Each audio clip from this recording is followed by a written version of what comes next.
भाई किसी मित्र ने गुजारिश की है कि गिरनार पर्वत के बारे में कुछ बताइए। मैंने किसी वीडियो में शायद ये ज़िक्र किया होगा कि मैं कुछ दिन उस इलाके में था और गिरनार पर्वत में गया कुछ बार। तो हालांकि मैंने लाइफ स्टोरी में बताया होगा, मेरी लाइफ स्टोरी के 30 से 30 से ज़्यादा वीडियोज़ हैं। और ये दीपक भाई ने मेरा इंटरव्यू लिया और उसमें मैंने मोटी-मोटी लगभग काफ़ी सारी बातें ज़िंदगी की कवर की हैं। तो गिरनार के बारे में भी ज़रूर बोला होगा मैंने उसमें। तो ये बात है जब मैं राजकोट, एक विपश्यना केंद्र है गुजरात में, मैं वहाँ था। और वहाँ मुझे एक स्कैरी एक्सपीरियंस हुआ विपश्यना करते टाइम। मतलब एनर्जी इतनी ज़्यादा हो गई कि मैं हैंडल नहीं कर पाया। अब विपश्यना वालों को डरने की ज़रूरत नहीं है। मैं दरअसल ज़्यादती कर रहा था। पिछले 6 महीनों से मैं लगातार ध्यान कर रहा था। और जितनी देर वो शिविर में, जैसे 10 दिन का शिविर है, उसके बाद में सेवा करने लगता था। और सेवा में मैं ऐसा काम पकड़ता था कि मैं बिल्कुल अकेला हूँ, किसी से बात ना करनी पड़े। तो खाना सर्व करने वाला नहीं, जैसे पेड़ सींचने का, तो वहाँ मैंने वही काम लिया कि भाई तुम्हारे पेड़, बहुत बड़ा कैंपस और उसमें कुछ 100 हो सकता है, 400-500 नए लगाए हुए थे पेड़, मतलब छोटे-छोटे से अभी, और सूख रहे थे। तो मैंने कहा सिंचाई का काम मैं करूँगा, तो उसमें अकेला। तो मैं लगातार ध्यान ही कर रहा था पिछले 6 महीनों से अलग-अलग सेंटर्स में, और अभी यहाँ था। तो वो जो अनुभव हुआ उसके बाद मुझे लगा कि मुझे ये इतना इंटेंस नहीं करना। मुझे कोई जगह चाहिए जहाँ मैं अपने हिसाब से ध्यान कर सकूँ और कितना बैठना चाहता हूँ, कितना नहीं। तो एक शिविर अभी-अभी ख़त्म हुआ था, शायद सती पठान। वो मैंने ख़त्म किया तो जो जिस दिन वो बातचीत कर सकते हैं, उस दिन मैंने कुछ लोगों से पूछा, ऐसी कोई जगह है? तो एक ने एक फ़ोन नंबर दिया। तो मैंने फ़ोन किया, तो एक अजीब बात ये हुई कि उधर से उसने बोला कि पहले तो पूछा कि आप अपने बारे में थोड़ा बताइए। मैंने कभी इससे पहले मैं शांति निकेतन में था और थोड़ा-थोड़ा बताया, ऋषि वैली भी बताया और उसको जे कृष्णमूर्ति जी के बारे में, मतलब आध्यात्मिक लड़का था, लड़का ही था अभी, 30 से कम रहा होगा। तो उसने क्या बोला कि ज़रूरी नहीं आपको ये जगह पसंद आए, लेकिन प्लीज़ आप आइए ज़रूर। यहाँ पसंद नहीं आए तो कुछ और इंतज़ाम करेंगे, मतलब मैं करूँगा पर आप आओ। मैंने कहा यार अच्छा, तो मैं चला गया। तो ये जगह थी जूनागढ़ के आसपास और एक आश्रम था, उसमें कोई बहुत बड़े बाबा जी थे, उस इलाके में सबसे बड़े माने जाते थे और उनका शिष्य था ये, जो मेरा दोस्त बना। तो उसने मुझे घुमाया, वहाँ मैं 1 महीना के करीब रहा। तो उसने मुझे गिरनार काफ़ी घुमाया। तो कुछ-कुछ वहाँ के एक्सपीरियंसेस, एक तो वहाँ ये बहुत रहते हैं, ये शेर, ये टाइगर्स, ये बहुत रहते हैं। ये दिन में भी दिख जाते हैं। और एक जगह वो ले गया मेरा दोस्त, तो एक छोटा-सा आश्रम था और उसको सब जानते थे क्योंकि वो उनका डिसाइपल था बहुत बड़े गुरुजी का। तो जहाँ किसी को भी नहीं जाने देते थे, उसके लिए वो दरवाज़ा खोल देते थे। तो वहाँ गए हम, शाम हो गई थी। मैंने कहा यार शाम हो गई, अब वापस नहीं, आज रात यहीं रहेंगे। तो रात वहीं रहे। मुझे ये आवाज़ें सुनाई देने लगी, ये चीता की जैसी आवाज़ होती है। तो मैंने खिड़की से बाहर देखा तो नीचे वो दिख गए, अभी थोड़ा-थोड़ा उजाला हो गया था। ये 2-3 वहाँ गायें रहती थी, 5-6 गायें, इसलिए वो चिताते थे वहाँ। और वहाँ एक और वहाँ रात हम सो नहीं पाए, क्योंकि जैसे ही नींद आ रही थी 11:30 के करीब लोग आ गए कहीं से कि शिवलिंग पे दूध चढ़ाना है। दूध रहा होगा उनका कम से कम 100 लीटर से ज़्यादा, क्योंकि 10-12 लोग थे और सबके पास दूध था, काफ़ी ज़्यादा। और बस वो दूध चढ़ाते रहे और कुछ चैंटिंग करते रहे बहुत देर तक। तो रिलीजियस बहुत हैं वहाँ के लोग। तो खैर, तो गिरनार पर्वत के मैं 2-3 एक्सपीरियंसेस बता देता हूँ। इसका हिस्टोरिकल, मिथोलॉजिकल जो इसकी इम्पोर्टेंस है, वो तो आप खुद ही एक्सप्लोर कर लेना। मैं बताऊँगा मुझे जो चीज़ें देखने को मिली, तो और जिनसे मैं ज़्यादा ज़रा प्रभावित भी हुआ। तो एक तो महिला मिली, एक छोटी-सी कुटिया थी, उसमें वो रह रही थी, अभी होगी अर्ली 50s में, 52-53 साल की।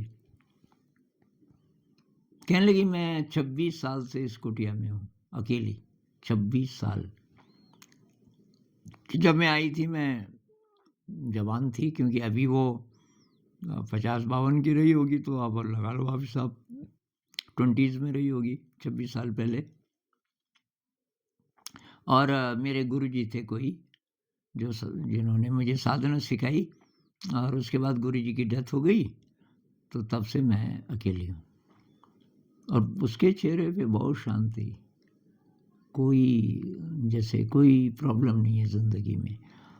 उससे मैं बहुत प्रभावित इसलिए हुआ कि एक तो महिला, और उस जवानी में, मतलब 20s की जब वो थी तब आई थी, और गुरुजी तो कुछ ही साल रहे, तो जब वो शायद 30s में रही होगी तो गुरुजी तो चले गए अकेली उस जंगल में। तो उसने मुझे बहुत इम्प्रेस किया। तो हमने कहा आप बिल्कुल अकेले नहीं होंगी, कुछ साथी हैं। तो एक तो कि मंगूज़ की फैमिली है, ये मंगूज़ होते हैं ना, नेवले, उनका परिवार है, उनका टाइम है कि उस समय मैं खाना देती हूँ, उनको खाना खिलाती हूँ, फिर वो चले जाते हैं, फिर मुझे पता होता है अब कब आएँगे वो। और एक और कोई फैमिली थी, वही मतलब कोई और जानवर। और वहाँ एक पुराना जैन टेम्पल मिला हमें, अब पता नहीं वहाँ कोई रहता था कि नहीं। तो मेरे दोस्त ने दूर से ही दिखाया, उसका आर्किटेक्चर बहुत भव्य, पत्थर का बना था, बहुत ही शानदार, लेकिन ऐसा लग रहा था जैसे डिजर्टेड हो। और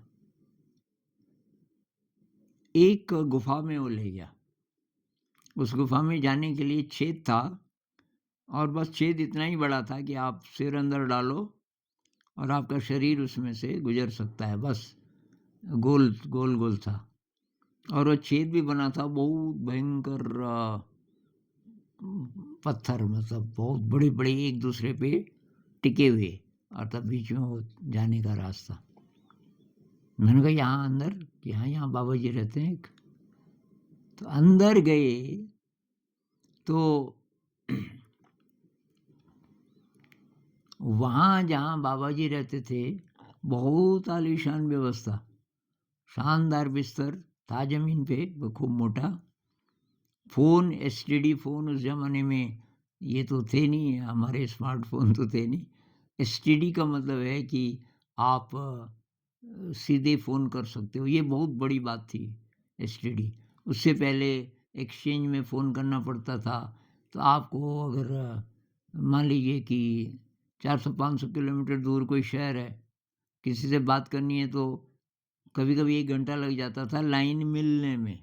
1 घंटा बाद किसी एक्सचेंज से फ़ोन आता था, अब कर लो बात, हो गई लाइन क्लियर।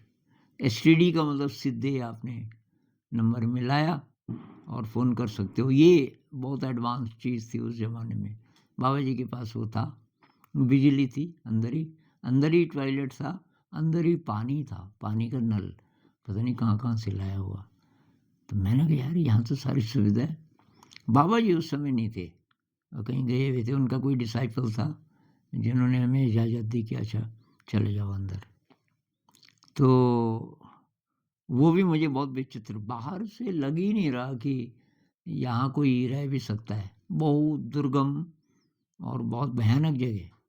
अंदर चले जाओ उस छेद से, अंदर बहुत शानदार। और फिर तो ये एक ही बार का था कि दूसरी बार का था पता नहीं। शायद एक बार और गए हम, तो नीचे ही शाम हो गई थी, एक बाज़ार सा है, तो दोस्त ने बोला सब्ज़ी ले चलते हैं। कि सब्ज़ी कि हाँ, वहाँ थोड़ा। तो गए, बिल्कुल अंधेरा, बहुत खतरनाक रास्ता। वहाँ एक आश्रम था और वहाँ पता नहीं कहाँ-कहाँ के लोग आए हुए थे। सोए नहीं वो रात भर। रात भर वो भजन चल रहा है, कीर्तन चल रहा है और तब खाना पता नहीं कौन-कौन बना रहे थे। तो हमारी सब्ज़ी भी उसमें काम आई और भी लोग लाए होंगे। ऐसे कि लोग लाते हैं और तब वो खाना बनता है वहाँ। तो एक और अनुभव, एक बार हम कुछ दोस्तों ने क्या किया कि गिरनार का चक्कर लगाएँगे। तो उसके अराउंड एक सड़क टाइप है, मतलब पैदल चलने का रास्ता। कहीं पे सड़क भी आती बीच में। और वो होगा 24-25 किलोमीटर का तो होगा। तो हमारा एक साथी बिछड़ गया। वो तेज़ चल रहा था, तेज़ चलते, अब हमने सोचा वो चला गया होगा कहीं, लेकिन दरअसल वो भटक गया। तो जब हम जा रहे थे, तो हमने देखा कि एक साधु बैठा है। एक कुटिया सी है, उसके बाहर बैठा है, राख लगाई हुई है पूरे शरीर पे, एक लंगोट पहना है बस, बैठा है। तो ये जो दोस्त है जो भटक गया था, जाते समय उसने देखा ये बाबा जी को पूछा ये गिरनार का चक्कर लगाते हैं, यही है ना? कि हाँ। लेकिन वो आगे जाके पता नहीं कहाँ-कहाँ गया और फिर वहीं पहुँच गया जहाँ ये बाबा जी थे। उसको बहुत हैरानी हुई, तो उसने कहा, "बाबा जी आप यहाँ भी?" तो बाबा जी ने कहा, "यहाँ भी नहीं, मैं तो यही हूँ। अब तू पता नहीं कहाँ-कहाँ से दोबारा आ गया है यहाँ, वापस जा।" तो उसने बाद में बताया कि मुझे तो डबल चलना पड़ा और मुझे कि बहुत हँसी आई, क्योंकि मैंने सोचा ये बाबा जी भी चल रहे हैं, ये भी चक्कर लगा रहे हैं, अरे ये अब यहाँ भी पहुँच गए। फिर बाबा जी ने बताया, "तू पहचान नहीं रहा ये जगह तो वही है, जहाँ मैं था पहले।" तो ये गिरनार का जो चक्कर है ना, इसको कोई विशेष समझा जाता है। और फिर एक दिन क्या हुआ कि शाम हो गई थी और अभी हमें 4 किलोमीटर एक जंगल, मतलब वही गिरनार के बीच, मतलब घना जंगल था। बीच-बीच में वो भी हैं, मतलब गाँव भी है। तो एक गाँव आया, तो हमने देखा कि कुछ टाइम पहले एक मोटरसाइकिल गई थी। रास्ता तो कच्चा है लेकिन मोटरसाइकिल जा सकती है। तो वो वापस आ गए। हमने कहा, "भई तुम लोग तो जा रहे थे उधर?" कि शेर मिला रास्ते में। तो हमारी हिम्मत नहीं हुई, सामने ही था, हम वापस आ गए। अब मैं था, मेरे साथ 2 दोस्त और थे। और उस दिन ये वाला दोस्त नहीं था, जो मुझे ले जाता था वो नहीं था। शायद हम घूमने गए कोई और लोग, तो हम 3 थे। तो मैंने कहा, भई अब क्या करें? अब डर लग रहा था, शेर भी है, लेकिन दूसरा कोई विकल्प नहीं था, या तो रात उस गाँव में रहें। तब तक ये गाँव वाले ने बोला, "तुम डर क्यों रहे हो? तो रोज़ ही दिखता है हमें जंगल में, तो आदमी को कुछ नहीं करता वो।" बहुत हिम्मत करके, हम में से एक ज़रा ज़्यादा ही डरपोक था, मेरे से भी ज़्यादा, तो उसने तो हाथ-पैर छोड़ दिए कि मैं तो नहीं आता। अरे! हमने कहा, "हम तो जा रहे हैं।" कि, "तुम जा रहे हो?" तो फाइनली उसने कहा, "चलो तो मैं भी आता हूँ।" तो नहीं मिला, हमें कुछ नहीं मिला रास्ते में, लेकिन सारे ही रास्ते हमारे रोंगटे खड़े रहे कि पता नहीं कब क्या दिख जाए। तो अभी मुझे और अनुभव याद नहीं आ रहे हैं, लेकिन काफ़ी विचित्र जगह थी। एक और लास्ट अनुभव, एक एक नदी आई, ये शुरू का दिन था शायद। मेरा दोस्त मुझे ले गया, तो हम काफ़ी तो चल चुके थे, 10 एक किलोमीटर तो पैदल चल चुके थे। फिर आई एक नदी, तो नदी में ज़्यादा पानी नहीं था, मतलब रहा होगा कमर-कमर से कम था। तो मैंने कहा इसको तो तैर के पार जा सकते हैं, ज़्यादा पानी नहीं है। उसने कहा खबरदार इसमें पैर मत रखना, इसमें तो वो रहते हैं मगरमच्छ, क्रोकोडाइल। तो मैंने कहा फिर कि ज़रा ऊपर चलो, वहाँ पत्थर हैं, एक पत्थर से दूसरे पत्थर में छलांग लगाते हुए। मैंने कहा ये बाहर नहीं आते कि आते हैं? और सर्दियों का टाइम था, तो वहाँ भी सर्दी थी थोड़ी बहुत, तो कि जब खूब धूप आ जाएगी ना, तभी बाहर निकलते हैं। धूप किसी चट्टान में लेट जाएँगे, और तो हम तब वो नदी पार करके करीब 15-20 मीटर ऊपर गए, तो वहाँ एक ऐसे समतल जगह थी और एक बाबा जी थे। यंग थे, अभी 40s में रहे होंगे या और कम। तो हम बैठ गए, तो बाबा जी ने थोड़ी-थोड़ी चाय बनाई, उनके पास था ये सारा सामान था चाय का। फिर कहने लगे कि थोड़ा खाना भी खा लो। तो मेरे दोस्त ने मुझे बोला तुझे रोटी बनानी आती है? तो बाबा जी ने कहा रोटी तो मैं भी बना सकता हूँ। कि नहीं, नहीं, अब खाना हम बनाएँगे। हाँ, मैंने कहा रोटी बन जाएगी, तवा चाहिए मुझे। हाँ, कि तो उन्होंने ऐसे गुफ़ा-गुफ़ा टाइप जगहें थी, और कहीं से तवा निकाला, कहीं से आटा निकाला, और ये कहीं से चकला बेलन। मैंने कहा चकला बेलन तो नहीं भी होगा, चल जाएगा। और बर्तन निकाले, एक परात निकाली, कि इसमें आटा, पानी तो था ही, उनके पास पानी था। तो तब रोटी मैंने काफ़ी मोटी, ये बाबा लोग जैसे खाते हैं ना, एकदम मोटी रोटी। लकड़ी थी, लकड़ियाँ लाए हम आस-पास से, लकड़ियाँ जलाई, और धीरे मंद आँच में वो रोटी बनने में मेरे ख़्याल से 3 रोटी बनाई होगी हम मैंने, 3 ही लोग भी थे हम। 1 रोटी अकेले खाना मुश्किल, इतनी बड़ी रोटी। और तब फिर चाय बनाई रोटी खाने के लिए, और कुछ था उनके पास, कोई चटनी टाइप कोई चीज़ थी, और तो वो बहुत अच्छा अनुभव रहा। फिर थोड़ा आराम करने लगे हम, तो एक बहुत बड़ी चट्टान थी, थोड़ा ऊँची उस जगह से, 2-3 मीटर ऊँची, और उसमें छाया थी ऊपर। उस समय बहुत तेज़ धूप थी। वहाँ मैं गया तो नीचे मैंने देखा, एक तो एडल्ट पूरा मगरमच्छ, वही रहा होगा करीब 8 से 10 फीट के आसपास, उसकी पूँछ से लेके और उसके मुँह तक की डिस्टेंस। फिर मैंने थोड़ी देर दूर देखा तो उसका बच्चा भी था, वो भी काफ़ी लंबा था, 6 फीट का तो रहा होगा, पतला। और मैंने कहा यार कमाल है, ये अच्छा ये बाहर रहते हैं ऐसे लेटे हुए, यहाँ की ये कुछ देर, ये कि पानी के बिना रह लेते हैं कुछ देर, फिर चले जाएँगे पानी में। तो कुल मिलाकर के वो काफ़ी मेरे लिए अच्छे अनुभव रहे, और वॉकिंग मेडिटेशन करते थे।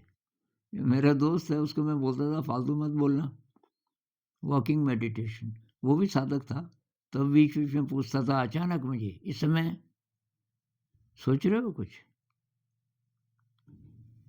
तब मैं भी रुक जाता था कि बीच-बीच में थॉट्स आ रहे थे, अच्छा हुआ तूने याद दिला दिया। अब मैं ज़रा और सजग हो गया।